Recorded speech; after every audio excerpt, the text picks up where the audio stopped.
Good morning mga ka-farmers. Ari naman ta sabong. So nag-video naman ta about sa mga manok. So manok namon is good condition, is preparing para sa breeding season. So may gina-check pa namon is mga materials is may naga-differential man, naga-sip-on pero automatic inabulong ginamon. So araw mga manok namon mga boss, no. So always na safe and gina-check ang bawat manok. Para hindi kami matawag nga magdako ang mortality. Yun. Mga 45 oh.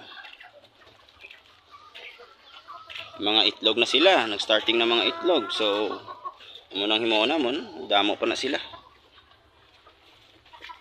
So house gamay-gamay.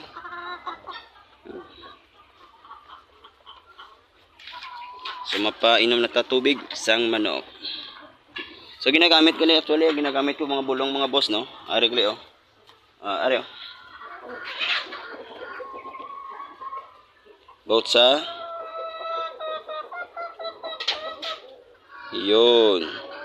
Coryza, one eye cold, plus folklora, CRD, cold and coat, sipon at halak. So amo ni sa isa ka manok, 3 ka patak ang ginagamit namon. Everyday na hasta nga mag-ayad ang manok. Mga butang tang mag-ayad ang manok is mga 3 days to 7 days. So ari oh.